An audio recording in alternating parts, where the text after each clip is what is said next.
Hello students, आज की अपनी इस वीडियो में हम types of patent application discuss करने वाले हैं। मतलब कि जो हमारा इंडियन पेटेंट एक्ट 1970 है उसमें हम कितने टाइप की एप्लीकेशन फ़ाइल कर सकते हैं जो पेटेंट प्रोटेक्शन के लिए हम फाइल करते हैं। तो सबसे पहले टाइप ऑफ पेटेंट एप्लीकेशन में आप देख सकते हो ये इतने सारे टाइप की एप्लीकेशन आप फाइल कर सकते हो। जो पहली एप्लीकेशन है वो है provisional application, ordinary application, convention application, PCT international application, PCT national phase application, application for patent of addition and divisional application. मतलब जो इंडियन पेटेंट एक्ट 1970 है उसमें इतनी टाइप की जो पेटेंट एप्लीकेशन है उनको मेंशन किया गया है, उनको डिस्क्राइब किया गया है। सबसे पहले प्रोविजनल एप्लीकेशन। जो प्रोविजनल एप्लीकेशन है ये हमारा बेसिकली क्या है, जो इंडियन पेटेंट एक्ट 1970 है या उसका जो अमेंडमेंट आया 2005 में, ये फर्स्ट फाइल सिस्टम को फॉलो करता है। मतलब कि आप जो भी सबसे पहले फाइल करें उस पेटेंट को, ठीक है, उस एप्लीकेशन को फाइल करें। Provisional application is an application which can be filed if the invention is still under experimental stage और एक्सपेरिमेंटेशन स्टेज। ठीक है, मतलब कि अगर आपने अभी एक्सपेरिमेंट करना शुरू किया है, आपके पास कोई आइडिया है, आपने क्या किया, एक्सपेरिमेंट करना शुरू किया है, अभी आपके पास फाइनल रिजल्ट नहीं है, तो भी आप क्या कर सकते हो, आप पेटेंट के लिए फ़ाइल कर सकते हो एडवांस में। ठीक है, इनिशियल स्टेज में ही अपने एक्सपेरिमेंट के आप एप्लीकेशन फ़ाइल कर सकते हो। ठीक है, आप एक्सपेक्टेड आउटकम के साथ क्या कर सकते हो, अपनी एप्लीकेशन फ़ाइल कर सकते हो कि मैं ये एक्सपेरिमेंट कर रहा हूँ या कर रही हूँ, इसके जो है ये न्यू एक्सपेरिमेंट है, नॉवल है आपका आइडिया, आपको ये कुछ फाइनल रिज़ल्ट मिलेगा। ठीक है, तो आप इसको फाइल कर सकते हो एप्लीकेशन को पेटेंट के लिए। इस एप्लीकेशन को क्या बोलते हैं, provisional application. Filing a provisional specification provides the advantage to the inventor since it helps in establishing a priority date of the invention. क्या होता है, बेसिकली सपोज आपने आज अपनी एप्लीकेशन फाइल की, प्रोविजनल एप्लीकेशन, ठीक है, आपने 23 अगस्त को एप्लीकेशन फ़ाइल कर दी कि मेरा प्रोविजनल एप्लीकेशन है। आपको क्या मिलेगा, 12 मंथ का टाइम मिल जाएगा। आफ्टर 12 मंथ आप इसको क्या कर सकते हो, फाइनल आप एप्लीकेशन फ़ाइल कर सकते हो कि अब मेरा एक्सपेरिमेंट हो गया है, मुझे ये रिज़ल्ट मिले हैं, मैं इनको पेटेंट कराना चाहता हूँ। बट जो आपको यहाँ पे पेटेंट मिलेगा उसकी जो प्रायोरिटी डेट होगी वो प्रोविजनल फाइलिंग की डेट होगी। यानी आपने अगले साल तक आपके पास टाइम आ गया, उस टाइम में आपने अपना एक्सपेरिमेंट कंप्लीट कर लिया और फाइनल रिज़ल्ट के साथ अब आपने फाइनल जो हमारा कंप्लीट स्पेसिफिकेशन के साथ आपने फिर से पेटेंट फाइल कर दिया। तो आपको फ़ायदा ये हो गया कि एक साल पहले वाली डेट ही आपकी प्रायोरिटी डेट मानी जाएगी, बिकॉज इसी के टाइम पे आपने प्रोविजनल फाइलिंग की थी। तो आपको एक साल पहले से जो राइट है वो वहाँ से आपके शुरू हो जाएंगे। ठीक है, then further the inventor gets 12 month time to fully develop the invention and ascertain its market potential and to file the complete specification। मतलब कि ये बेनिफिट हो जाता है इन्वेंटर को, जो भी इन्वेंटर है जिसने वो इन्वेंशन कर रहा है, जो काम कर रहा है, उसको 12 महीने का टाइम मिल गया। उस 12 महीने के टाइम में वो ये भी देख सकता है कि वो अगर सपोज़ कोई न्यू मशीन बना रहा है, ठीक है, आप कोई नई मशीन बना रहे हो, अभी आपकी पूरी नहीं हुई है, आपके पास आइडिया है कि आप ऐसे ऐसे करके एक न्यू मशीन बनाना चाहते हो, आपने पहले उसको एप्लीकेशन फ़ाइल कर दिया, आपके पास 12 मंथ का टाइम मिल गया, आपको एक साल का टाइम मिलता है बीच में अपना एक्सपेरिमेंट कंप्लीट करने के लिए। ठीक है, इस 12 महीने में आप मार्केट पोटेंशियल भी देख सकते हो कि आप जो नई मशीन बना रहे हो वो मार्केट में उसकी कितनी डिमांड है। ठीक है, वो क्या क्या मतलब कि किस तरीके से यूटिलाइज हो सकती है, और उसका मतलब कि अगर आप उसको लेके कोई इंडस्ट्री बनाना चाहते हो, आप उसको सेल आउट करोगे ना मशीन को अपनी, कि वो उसका मार्केट क्या है। ठीक है, आप सारी चीज़ें एनालाइज कर सकते हो जब तक कि आप कंप्लीट स्पेसिफिकेशन के साथ आपको एप्लीकेशन फ़ाइल करनी है, उससे पहले आप उसको स्टडी कर सकते हो। आपके पास टाइम है 12 मंथ का उसको कंप्लीट करने के लिए भी, और देखने के लिए कि आप कैसे उससे ज़्यादा से ज़्यादा एडवांटेज ले सकते हो। सो ये जो पहले ही हम फाइलिंग कर देते हैं इसको क्या बोलते हैं, प्रोविजनल एप्लीकेशन। सेकंड जो एप्लीकेशन आती है वो आती है ऑर्डिनरी एप्लीकेशन। ऑर्डिनरी एप्लीकेशन जो नॉर्मल रूटीन एप्लीकेशन है, मतलब कि आपने पहले आपके पास आइडिया था, आपने अपने आइडिया पे काम करके आपने उसका जो प्रोडक्ट है वो डेवलप कर लिया है। अब आपके पास प्रोडक्ट है, आपके पास कंप्लीट नॉलेज है कि ये मेरा प्रोडक्ट बन चुका है, ये प्रोडक्ट नया है, ये इसको मैं पेटेंट कराना चाहता हूँ या चाहती हूँ। ये नॉर्मल रूटीन एप्लीकेशन होती है जिसको हम क्या बोलते हैं, ordinary application. The application is made in the patent office without claiming any priority of the application either in the convention country or without any reference to any other earlier application under process in the office। मतलब कि इसके लिए आपने normal application होती है ये, इसमें आप कोई प्रायोरिटी क्लेम नहीं कर रहे हो। जैसे अगर मान लो प्रोविजनल एप्लीकेशन आपने फ़ाइल की, जो हमने पहले एप्लीकेशन पढ़ी है, प्रोविजनल एप्लीकेशन फ़ाइल कर दी, आपको 12 महीने का टाइम मिल गया, इसमें आपने अपना एक्सपेरिमेंट कंप्लीट कर लिया। उसके बाद आप क्या करते हो, फिर आप ऑर्डिनरी एप्लीकेशन डालते हो उसके पास, ठीक है, जो नॉर्मल एप्लीकेशन है, और इसमें हम क्लेम करते हैं कि हम अब कंप्लीट पेटेंट के लिए अप्लाई कर रहे हैं, जिसके लिए हम पहले ही प्रोविजनल अप्लाई कर चुके हैं। तो आप इसको इस एप्लीकेशन में आप इसको मेंशन करोगे, आप इसको बताओगे कि मैंने तो पहले ही अपना प्रोविजनल फाइलिंग कर रखी है, अब मैंने एक्सपेरिमेंट कंप्लीट कर चुका हूँ मैं, अब मुझे क्या है, अब इसको मुझे कंप्लीट पेटेंट चाहिए। आप इसमें डिमांड करते हो कि मेरी जो हमारी जो प्रायोरिटी डेट है वो वही वाली होनी चाहिए जिस डेट को हमने प्रोविजनल फाइलिंग की थी, ठीक है। तो बेसिकली ऑर्डिनरी एप्लीकेशन में कोई आप क्लेम नहीं करते हो प्रायोरिटी डेट का, बिकॉज ये आपने पहले से फाइल नहीं किया है, ये अब अपना प्रोडक्ट आप डेवलप करने के बाद आप इसकी फाइलिंग कर रहे हो, ठीक है, कंप्लीट स्पेसिफिकेशन के साथ। आपके पास सारे रिजल्ट हैं आपने कोई मशीन बनाई है तो आपके पास पूरी मशीन अवेलेबल है, अब आपने इसको फाइल किया है।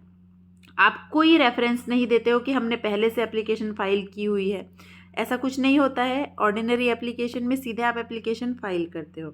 सच type of application is known as ordinary application. ये नॉर्मल रूट है। आपने क्या किया, आपके पास आइडिया था, आपने उसको आइडिया को अपने बना दिया, प्रोडक्ट डेवलप कर दिया है आपने, सपोज फॉर एग्जांपल आपने कोई मशीन बनाई है, इसके बाद आपने पेटेंट फाइल किया है, ये ऑर्डिनरी एप्लीकेशन है। जबकि प्रोविजनल फाइलिंग में हमने क्या किया था, हमारे पास आइडिया था, ठीक है, आइडिया था, आपने उसका देख लिया, एक प्रोसेस रेडी कर लिया कि ऐसे से करके मैं अपना प्रोडक्ट बना सकता हूँ, और जो प्रोडक्ट है बनेगा वो मैं बाद में पेटेंट कराऊँगा उसको। या आपने क्या किया, आइडिया लिया, आपने एक पूरा अपना प्रोसेस तैयार कर लिया और इसकी आपने प्रोविजनल फाइलिंग कर दी। आपने बताया कि मेरे पास अभी फाइनल रिजल्ट नहीं है, फाइनल प्रोडक्ट नहीं है, बट आपको क्या मिल जाएगा, आपको 12 मंथ का टाइम मिल जाएगा पेटेंट ऑफिस से कि इस 12 मंथ के अंदर आप क्या कर सकते हो, अपना प्रोडक्ट बना के कंप्लीट फाइलिंग कर सकते हो, ठीक है। तो ये थी आपकी प्रोविजनल एप्लीकेशन। ऑर्डिनरी एप्लीकेशन में आप पहले से प्रोडक्ट बनाया हुआ है, आपने उसको एप्लीकेशन डाल के नॉर्मल रूटीन वे में आपने पेटेंट मिल जाता है आपको। इस टाइप की एप्लीकेशन को क्या बोलते हैं, ऑर्डिनरी एप्लीकेशन। थर्ड टाइप की जो एप्लीकेशन है वो है convention application. Convention application basically क्या होती है, ये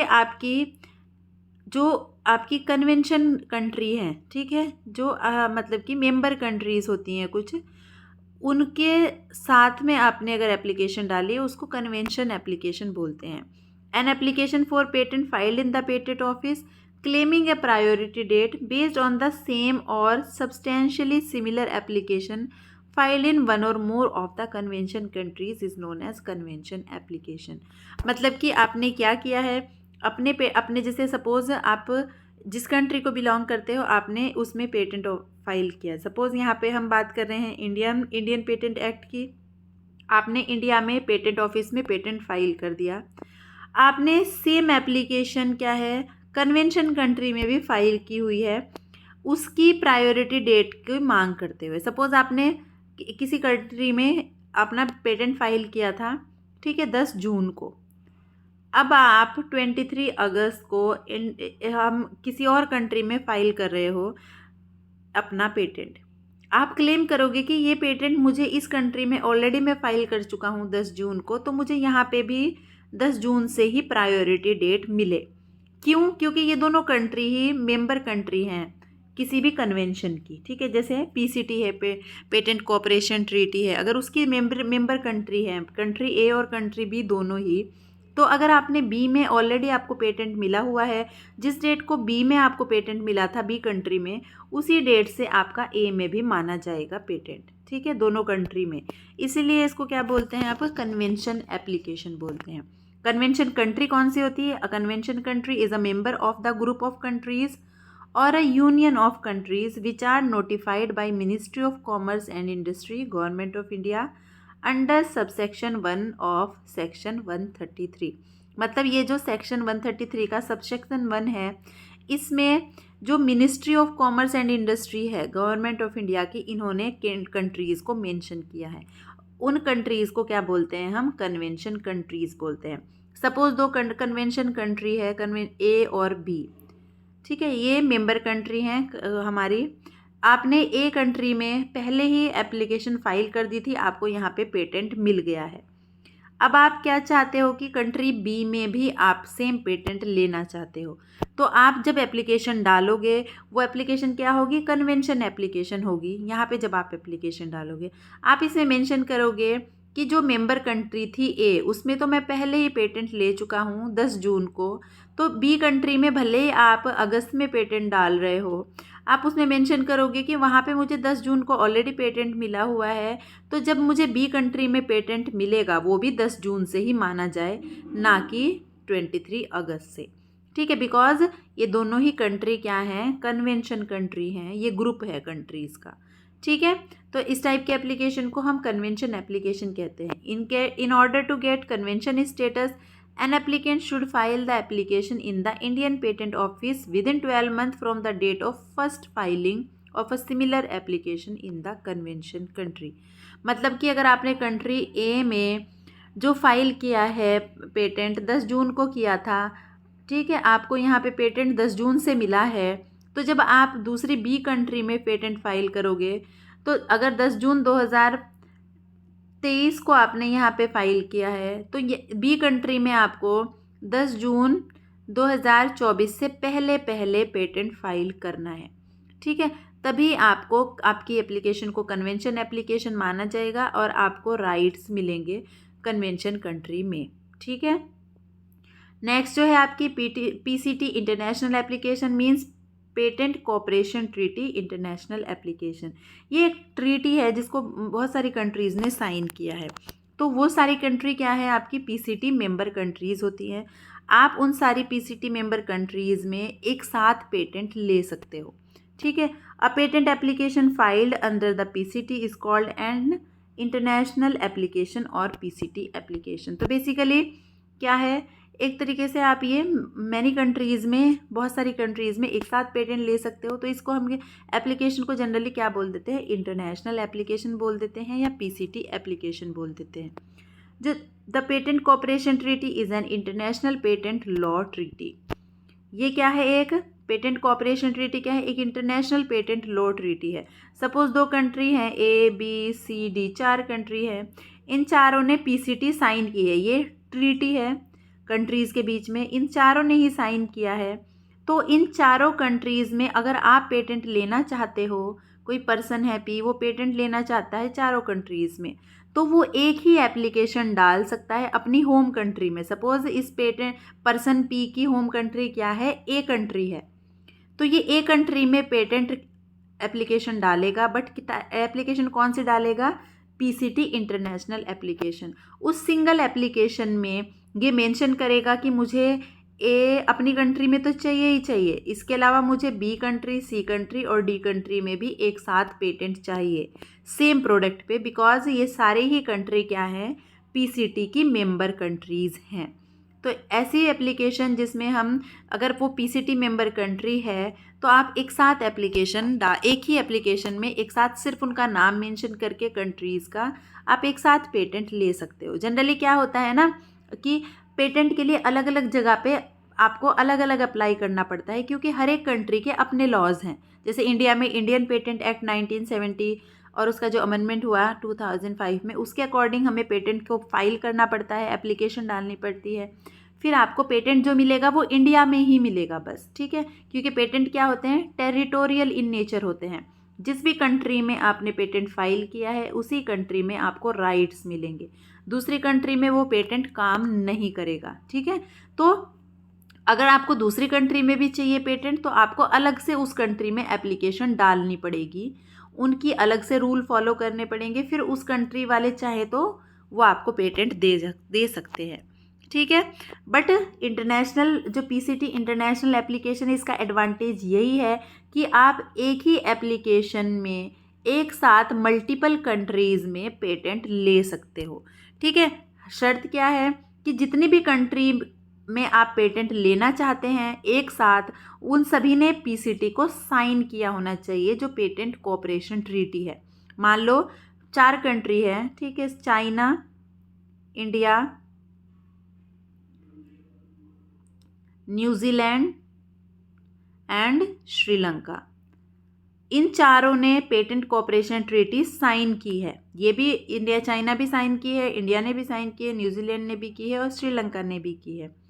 आप एक इन्वेंटर हो, ठीक है, एक पर्सन है पी, उसने एक मशीन बनाई है, वो उस मशीन का पेटेंट इन चारों ही कंट्री में लेना चाहता है, तो वो क्या कर सकता है, वो पीसीटी इंटरनेशनल एप्लीकेशन फाइल कर सकता है अपनी कंट्री में। सपोज़ ये पर्सन कहाँ का है, ये पर्सन इंडिया का है, ठीक है, ये इंसान कहाँ किसको बिलोंग करता है, इंडिया को, तो ये इंडिया में अपनी एप्लीकेशन फाइल करेगा, उस सेम एप्लीकेशन में ये चारों कंट्रीज़ का नाम मेंशन करेगा और एप्लीकेशन क्या होगी आपकी, पीसीटी इंटरनेशनल एप्लीकेशन।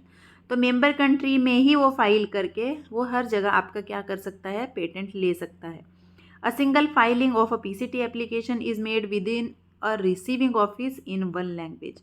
तो बेसिकली इंडिया में जो भी रिसीविंग ऑफिस है एप्लीकेशन का, वहाँ पे जाके वो एप्लीकेशन फाइल कर सकता है।